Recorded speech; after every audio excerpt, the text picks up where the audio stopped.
Hey, Jojo back here with you. If you know me, you know I like a full-size American sedan, okay? And that's what I chose as my daily driver. I got a 2016 Chrysler 300. I got the all-wheel drive, which kind of put me at a V6, which is fine. It has good power. It gets okay mileage. I'm not thrilled with the mileage, but at 75,000 miles, we've developed a front-end clunk. Go figure. And now we got 79,000 miles and it's getting a lot worse. So what we're going to do today is we're going to take you down our test road. Yeah, well, when you live in Illinois, there's no shortage of pothole filled roads, right? And rocks. And rocks. Yeah, Alex forgot his socks. So what we're going to do is we're going to attempt to catch this noise, because we've seen a lot of videos on this repair, but we haven't seen a good video that actually catches the noise. So we're going to attempt to clip our microphone underneath where we think the noise is coming from, and we're going to take the car up the road, and hopefully we'll be able to read on the road microphone display that we're actually picking up the noise, that you can hear it, because I know from inside the car we can definitely hear it. And then we'll bring you back to the garage and hopefully we can get it fixed. So let's get this thing clipped on and let's run you up the road and see what we can hear. It's an epic transition. All right, so I got it clipped on to like the wire for the ABS sensor. So let's run it up the road and see if we can hear the noise. And we should be able to see it. Theoretically, we should be able to see it on the display for the road microphone. So come on, Al, hop in.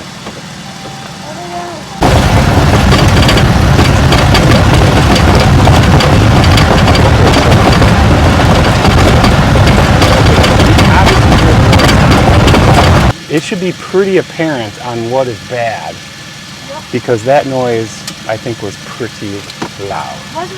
Have you recovered it? We have recovered it. All right, let's head back to the garage.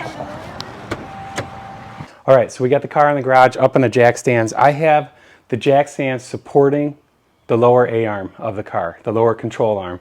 So actually the suspension is loaded. You would think with all of the noise we were hearing on the road that we would be able to feel something loose. But if you come down here, look, you grab the tire at 3 and 9 o'clock, shake it both ways to check for a loose tie rod, and then you come up here to like 11 and 4 or whatever, tight, and then 12 and 6, tight. So let's get the wheel off, and then I'll put a pry bar in between the ball joints and the control arms, and we'll see if any of those are loose. But from what I'm feeling right here, bearings, tie rod ends, everything seems tight. All right, so we got the wheel taken off. Like I said, we have the jack supporting the lower control arm. So this would be as if the car was sitting on its wheels, okay? So the suspension is loaded, it's not unloaded. So what we want to do is we're going to try to go through here and look at, I'm going to start from the top and work our way down. We're going to check the bushings on the upper control arm. We're going to look at the ball joint. We're going to look at the strut mount, and then work our way down to the bottom ball joint, the bottom control arm bushings, and what I think the problem is, which I'll tell you here in a little bit. So to check these bushings, the upper control arm bushings, you stick your bar behind them, between that and the body, wiggle them. I don't see any movement there. You getting any of that, Al? Can you see up in here? Yeah, I don't see any big time movement there. Let's see about this upper ball joint. This can be kind of difficult here. Yeah, I got that. I don't really see how that could be causing us any grief. Let's see if I can get my bar under here or something. I don't know, that seems pretty tight.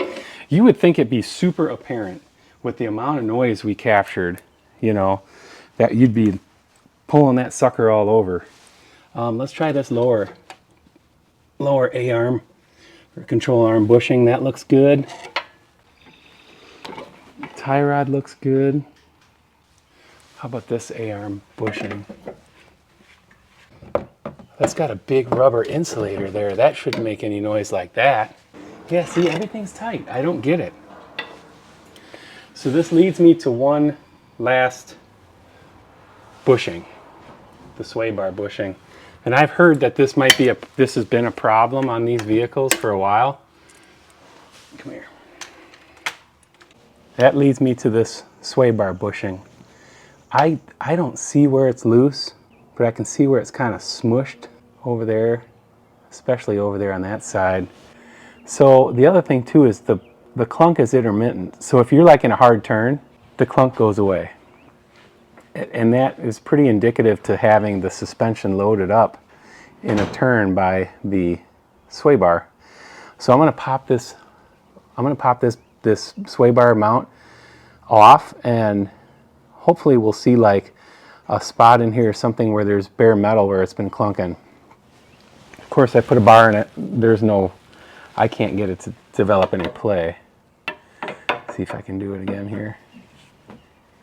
I mean, there's nothing anywhere. So what's that all about? All right, so I got the sway bar down. I took both the mount caps off here, and then it just swung down. This one doesn't look too bad on the driver's side where the noise was coming from. The passenger side was really loose fitting. And I guess I don't know if this is just from water getting in there or it rubbing on the inside of something. I don't know. This side looks a lot worse. Oh. I don't know if this is it or not. All right, I'm gonna replace them both, put the wheels back on, and then we'll go for another spin. Well, here we are. We're back on the road, on our test road, and the noise is still there. So I'd consider this myth busted. I was unsure if the sway bar bushings were gonna solve the problem. Hey, Jojo here, got Alex here with me. It's day like 587 trying to figure out why the front end of this old Chrysler is rattling. You know, last time we took it for a spin, obviously there's a rattle. We used a crowbar, we loaded the suspension, we checked all of the ball joints and tie rod ends and the bushings, everything seems tight. So obviously I went online. A lot of people are referring to the tension rod bushing being loose. This car does not have that. This car is all-wheel drive. So it doesn't have that lower A-arm, ball joint arm, tension rod arm that a rear-wheel drive Chrysler would have.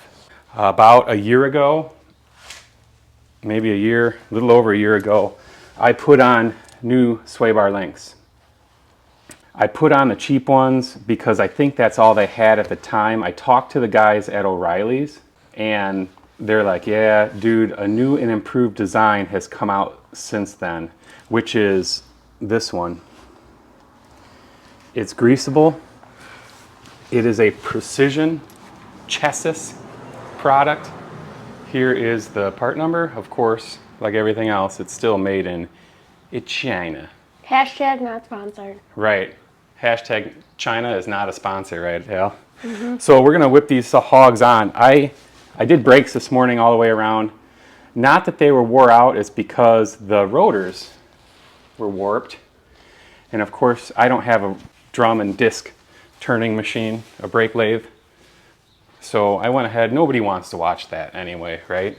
Brakes are boring. They suck, they're dirty, they're boring. All right, why don't we throw these sway bar links on, Al? Let's do it. And then take the car for a road test. All right. All right.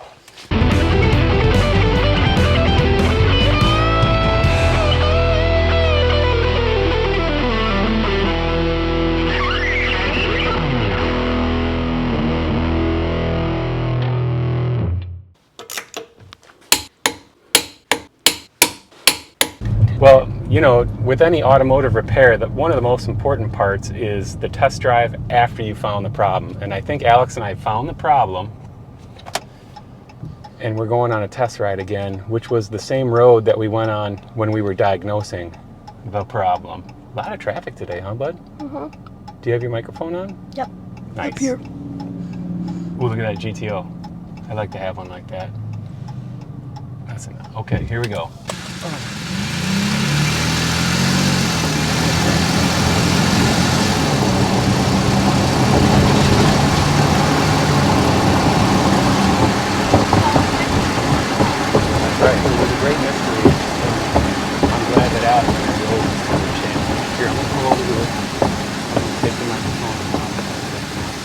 All right, in conclusion, right? You know, some people are like, Jojo, Chryslers are rattly. Don't worry about it. You know, you're making a mountain out of a molehill. False. That car was excessively rattly, okay? I had changed the sway bar lengths once. All right, at the time, these are the ones that were available at my local O'Reilly's Auto Parts. So, when I was pulling them off, this is what I found. This is the driver's side, this is the upper that went to the strut, and then this is the lower part that went to the sway bar itself. And look at how loose this is, and look at how tight this one is. And I thought, you know, but loose doesn't always correlate to noise, but in this case it did. So I'm going to put it in here because I can't find my receipt. They said they'd take them back. And it's not that much movement, really. There, can you see that? Yeah. If you get really super close. Can you hear that? Yes, let me get my... Look at the... Can you see it? Yes. I wonder how much play that really is. It's not much, okay, is what we're saying, but even look at how the cap is formed to the other piece. So that little bit of play correlated to all that noise on that car. And that was just one joint out of 4 because technically the passenger side was okay. Even though we couldn't feel that with the bar, it was enough to cause it to rattle. So hopefully, you know, this will help some people out with all-wheel drive stuff. I know the rear-wheel drive stuff is different, okay? We don't have one of those cars. Spend the extra money, get the good sway bar lengths is what we're saying, right, Al? Yeah. Yeah. So now we're going to clean this dump up, and we're going to get on that Chrysler because that's the one I've been excited to work on. That hog right there. So, all right, Got a lot of projects. Got a lot of projects. Got not a lot of time. That's right. All right. I hope you appreciate a little bit of regular car maintenance. You know, it is what it is. We do a lot of different stuff. So, all right, let's get cleaned up and let's get on that hog. We'll call this the random video. Rando Rando. Commando. All right. Catch you on the next one.